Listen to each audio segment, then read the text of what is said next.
Yes, so my name is Olli, I come from City University of Hong Kong, and I have this deja vu moment. I'm in Krakow talking about performativity. This happened already 2 years ago. I've changed the title because the progress on this project was more incremental than I thought. So I shall not talk about liveness as I was supposed to talk. I'd rather talk about gameplay performance in the case of Euro Truck Simulator 2. It is unusual for me personally to talk about other people playing, but I was steered into this direction by two projects that prompted me to look at how games appear from other players' perspective. We did an anthropologically study of Mahjong in Hong Kong with my collaborator Hanna Werman, and then we did another project on electronic sports with my colleagues. And in both of these projects, I realized that I have to pay attention also to look at to how games appear from other non-players' perspective. So this is a work in progress thing on gameplay performance as a perspective on questions of intersubjectivity, interpretation, human-technology relations, cyborgs, I and others, and so on. And I hope to contribute with this also to the discourse on performance studies to clarify these muddled notions of virtual performance or post-human performance.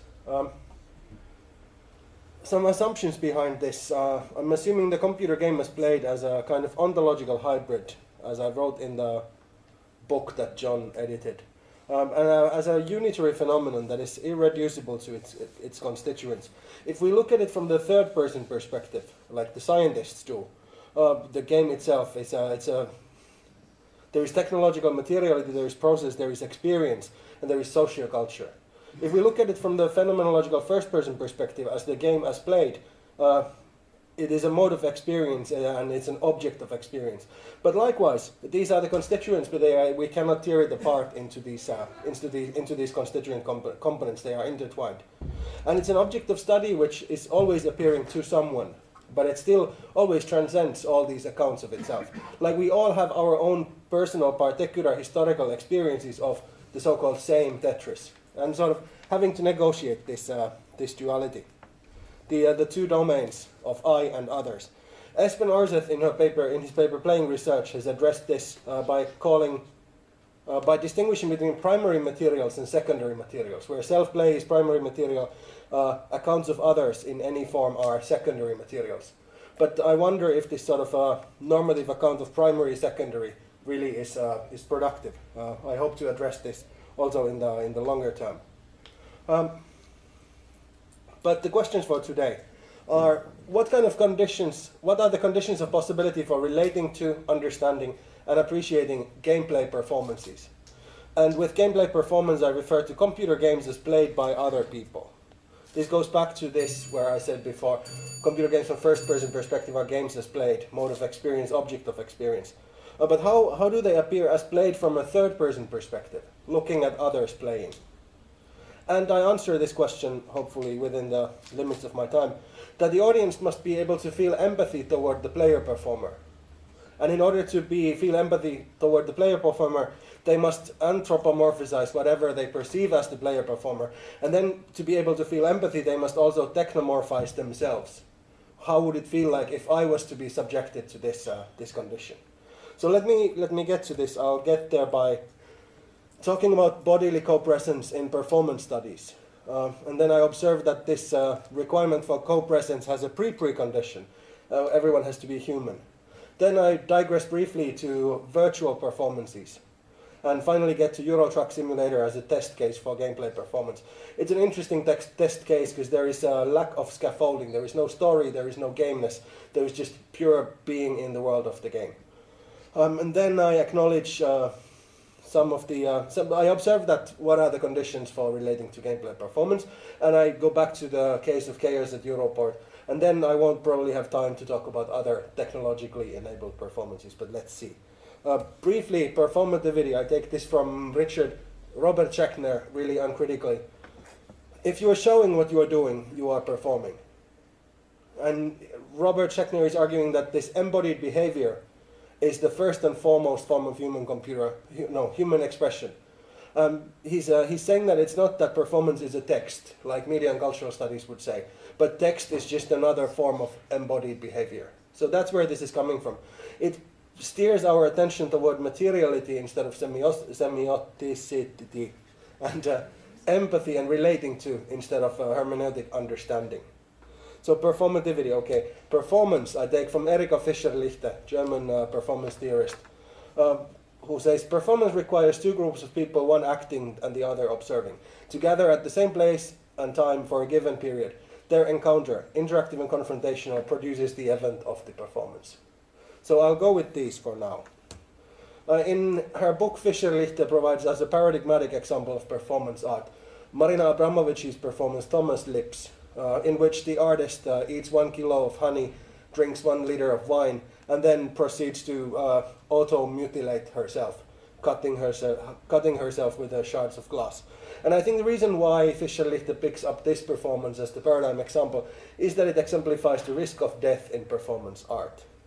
Let's investigate this further. She says, Abramovich was actually harming herself, and the audience had to infer a strong physical pain from the heavy external injuries. And she takes this as this example as suggesting that the mediality of performance is about co-presence of actors and spectators. But then she goes on, elsewhere in the book, she says that the tightrope dancer falling, or the tiger attacking its tamer, are the moments the audience fears most, and which it yet feverishly awaits. But let's say the performer is a robot, made of titanium. What if the tiger attacks the robot made of titanium? No damage done. What if the performer is an alien who does not fall, but flies instead? There seems to be something underneath this precondition, namely that these bodies have to be human bodies. So there is intersubjectivity based on the similarity of bodies. Robert Sokolovsky writes that the experience of another self is based on the experience of another body like our own. So we can relate to these performances like Abramovich's Thomas Lips or Stellark's Suspended Bodies here, because as humans we can imagine what it would feel like to be hanged from the hooks like this. Fair enough. I shall digress to virtual performances. 2006 called and asked, have you heard anything about virtual performances lately?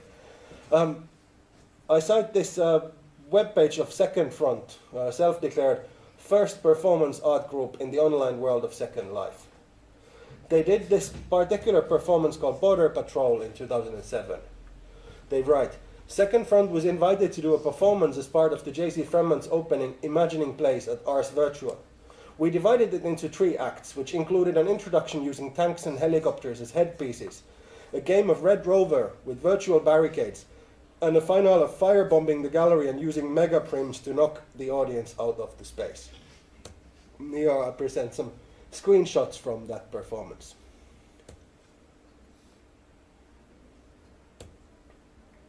How do we relate to a virtual performance? Well, Second Life, as far as I understand, does not involve new modalities of intentionality. Also, as far as I understand, there is no death in Second Life. So the moment that the audience fears most, and which it yet feverishly awaits, perhaps that would be a computer crash or a network congestion. Where I'm getting at is that to relate to Border Patrol, we only need to know what it means to be a human and to use 3D modeling software and Second Life. And even though it is staged in a virtual world like Second Life, it still remains a performance in First Life. So I think Hubert Dreyfus was right, that Second Life is all about pretending. As Border Patrol can be exhausted in description, relying on human conditions, humans using technology alone. Now cue in getting stuck into a traffic jam in Euro Truck Simulator. There is a long thread on Reddit on this. You got stuck in a traffic jam for 10 minutes on Euro Truck Simulator 2. That's cute. Here's a traffic jam on the multiplayer mod. No AI, just players. Is this different from the virtual performance? I think so. Euro Truck Simulator 2 is a mundane vehicle simulator, and I've chosen to talk about gameplay performance in these mundane vehicle simulations in particular, because they are interesting examples as they lack the excitement-filled, exhilarating scenarios that we find in AAA games. In a way, there is little scaffolding to assist viewers in relating to them being played. There is no pre-scripted narrative that would help you understand what's going on. The challenges, both intellectual and kinesthetic, are rather trivial. They are not juicy in a sense how Yule and Beggy meant it. And nothing special is at stake except the continuation of the activity itself. So I'm thinking that maybe Euro Truck Simulator 2 would be an interesting example, as it would let us isolate the effects of the gameplay condition in these games. So let's look at this Euro Truck Simulator 2 as an example. You might know about this game. It's about making deliveries using turn signals, merging onto highways, getting up from highways, upgrading your truck, and then getting stuck in traffic jams. There's an interesting mod, Truckers MP, that removes all the AI traffic but allows 6,000 players on the map simultaneously. So, quite interesting. Okay, let me begin to talk about how do we relate to performances in Euro Truck Simulator 2. It begins on acknowledging what it means to be a player. When we begin to play, we do not cease to be humans, but rather playing opens up new freedoms or new avenues for human existence. Extended facticity in the sense of Sartre. On the one hand, when we are playing these games or interacting with these playable artifacts, we are responsible for the freedom we enjoy as players. I've said this before, I shall not go into the details of this now. Another thing is that, interestingly enough, the game is both that which is seen and that which permits seeing itself, as I suggested on Tuesday. So the player is not fully human, but partly technological. If we are to talk about events in game, who are they happening to? They are happening to that someone who is not fully human, that who becomes blind or that who becomes deaf, as I shown with the example of flashbang grenades before. I'll talk about these briefly now, but you know this, I suppose. As players, we are responsible for the freedom we enjoy. The playable artifact resists what we do. And thus this responsibility, this condition, could perhaps be a baseline against which we can relate to events and objects in gameplay performances. To do this, we do not have to project any essences on these things. We don't have to call them games, as the ludologists would do. We do not have to call them stories, as the narratologists would do. We do not have to call them virtual realities either. These explanations are not necessary even in the case of Pac-Man to see why the ghost is scary, or why the ghost can't be my lover, as one Waltonian once suggested in this conference. There is no need to ask what is the ghost, what does it do. It is constituted as scary and dangerous to the playing eye of Pac-Man in relation to the gameplay condition of Pac-Man. Yes, so that's number one. Number two is that co-constitution of the playing eye. To whom is the ghost scary? It is to that someone whose senses have been extended by the game artifact itself. But the objects of the experiences using these extended senses are inside the game itself. The game is both an object and a mode of perception at the same time. I'm skimming through this because I realize I don't have unlimited time to spend. But two features on becoming a player, being responsible for the freedom we enjoy, and also having these extended senses, but the targets of these senses are in the game itself. When we watch others play, we recognize that this is their situation too. If we have been players, we know this happens to us.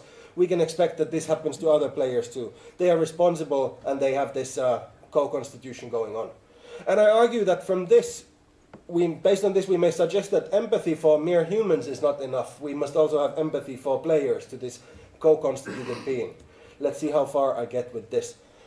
Of course, we must anthropomorphize that which we can perceive as the player performer. Whether it's the avatar, as the case of games with Avatar, whether it's the invisible hand that moves the blocks in Tetris, or whether it's the indexical 0 point of simulated locomotion, as Rune said about first-person shooter games once, we must perceive there being someone who is the player performer. We see just the surface, for example, in the case of Twitch TV, we see the stream and we must see the human somewhere in there. And as players, seasoned players, we should be able to do so. We must then also acknowledge that this player performer, the prime mover in the universe we are watching, their actions are ultimately constrained by their embodied existence as human beings. So far, this is the same as virtual reality performance. Interestingly enough, if you know how Twitch TV works, there is the little screen of the human player also. It is not just what you see on the game, but there is also a webcam of the human player. So it's fronting this, that remember that there is a human behind this. Interesting example, a sidetrack to mention, is Ryan Lenk, who has the record of longest game streaming without sleep, 136 hours. Remember that his actions are ultimately constrained by him being a human. But now we are still at the level of virtual reality performances. We must know that there is human behind this avatar. Okay, fair enough. But knowing that the game player is co-constituted by human and technology and is subjected to the gameplay condition, I suppose we also can say that we have to technomorphize them. Technomorphize ourselves in order to feel empathy toward them, to be more precise. I'm quoting this Science and Technology Studies paper from Lum and others, who are quoting then research project on the Mars rover project. It was some sort of anthropology of the engineers who built the Mars rover. And there was an interview with one engineer who said that I have frequently tried to put myself in the rover's head and say, what do I know about the world? How does the Mars rover see the world? In order to understand how the Mars rover behaves, they have to think from the perspective of the Mars rover. What if I was the Mars rover? And I think if this is technomorphizing, then it is exactly same kind of question that we must ask when we are looking at the gameplay performance. So we need to have both. We need to see the technology as like ourselves, that co-constituted player-performer. We also have to see ourselves as like the technology. I'll illustrate this with this example of chaos at the Europoort. There's a YouTube video of maybe it's a bug, maybe it's intended, that doesn't matter. This is what happens when you disable the no collision zone at the Europoort. Europoort is one of the two crossing points between continental Europe and UK in the game. So you can imagine there is a lot of traffic in the harbor zone. Usually it is designated as a no collision zone, so everyone can drive to that little anchor without being afraid of overlapping others. But for some reason on one day, this no collision zone was disabled, and there was quite a bit of rough and tumble going on. How do we relate to this? What are the conditions of possibility for relating to this? Let me put it this way. If we do not anthropomorphize what we perceive as the player performer, that being the purple truck you see on the right side of the picture here, if we don't think that there is a human driving this truck, a human player, whatever we see would lose its definitive characteristic as a performance. Going back to Fischer, Lichte, and Schechner, there has to be someone showing the doing. It would not be performance anymore. And then also, without technomorphizing ourselves, the audience members, we would be unable to feel empathy toward the technologically co-constituted player performer. And the performance would fall back on being merely a virtual reality performance. Only those who are capable of both of these behaviors described here, the chaos at Europoort could appear as the moment that the audience fears most and which it yet feverishly awaits. Imagine you're having a load of valuable cargo going to take it to somewhere, and then you get stuck in here. It's not nice. Okay, you can re-edit your save game to get back to before the crash, but nevertheless, it's not nice to get stuck in a jumble like this. But you can only make that statement. You can only have that understanding if you know what it means to be like. If you know what is it like to be a player of Euro Truck Simulator 2.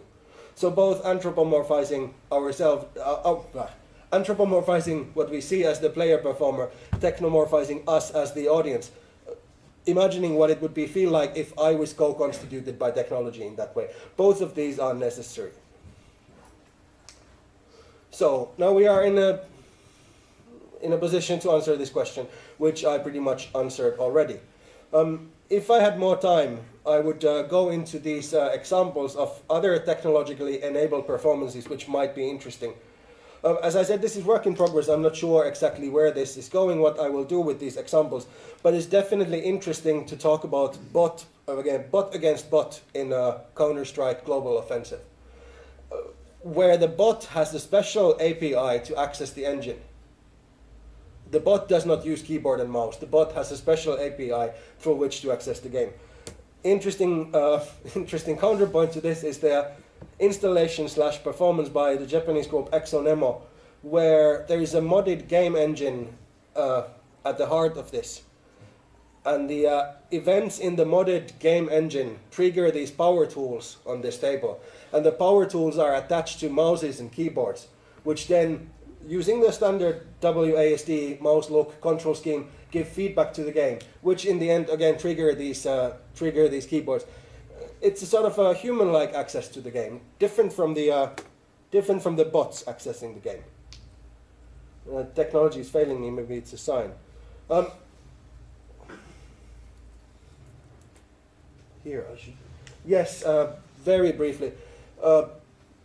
Dance piece called Actuator, Duet for Dancer and Industrial Robot by Thomas Freundlich from a few years ago, where he programmed the robot to move gracefully like a human. It's an ABB RBB 1600 industrial robot, but it moves so gracefully like it was human. We look at it as a technology emulating humans. I'm not sure what to do with this, but I see it is relevant in relation to this technologically enabled performance. And finally, Hannah Werman's Touch project comes to my mind. Tetris doesn't know if you are an orangutan. What if the performer is a non-human? What difference does it make? So these are just the examples I will look at in the future. But that's all for now. Sorry for going over time. Thank you.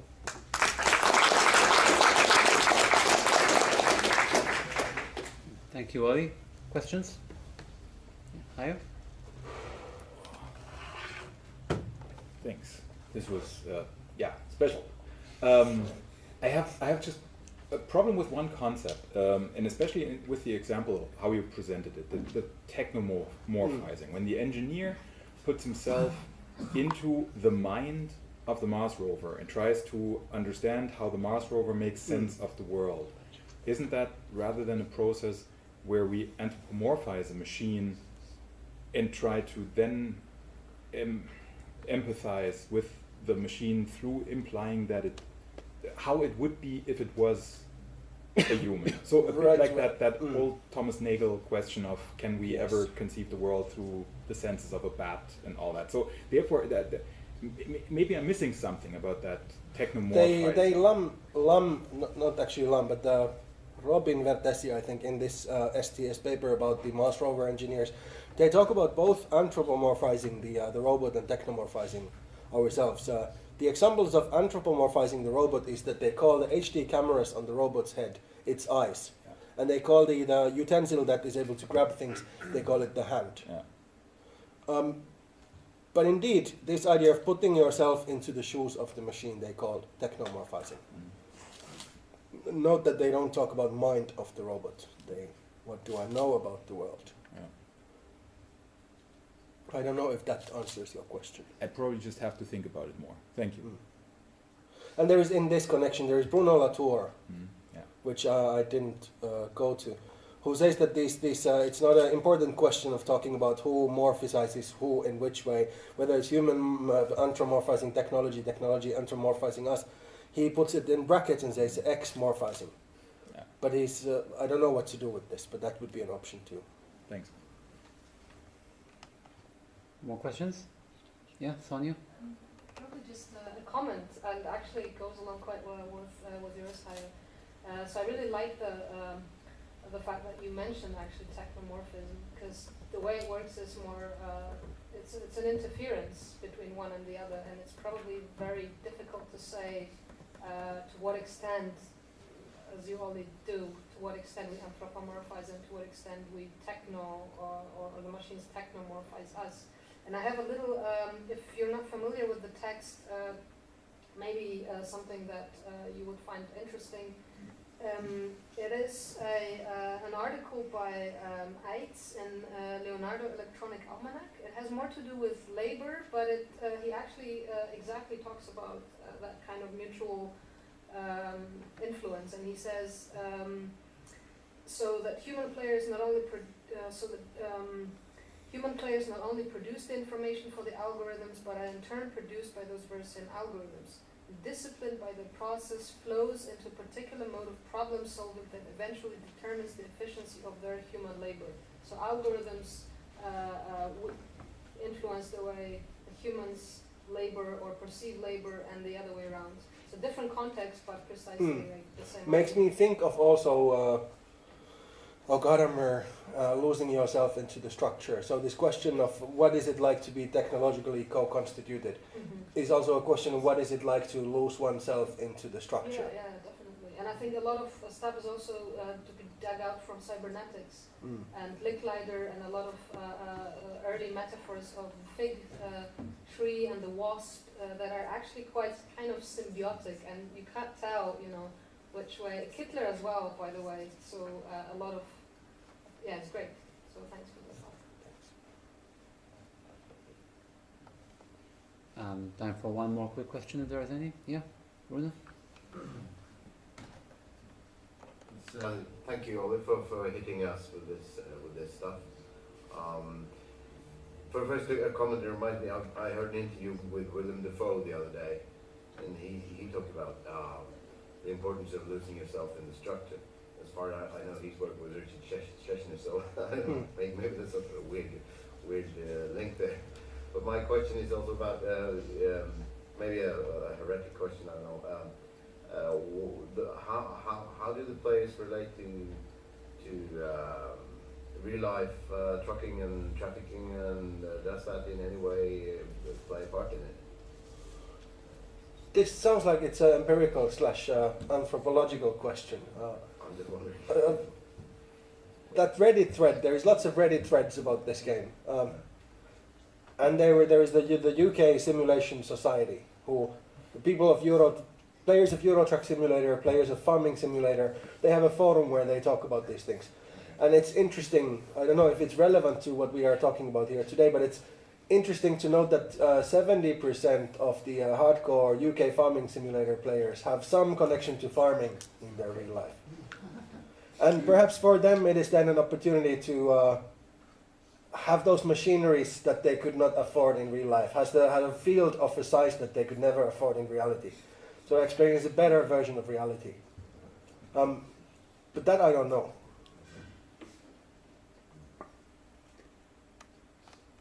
All right. Yeah, thank you, Olli.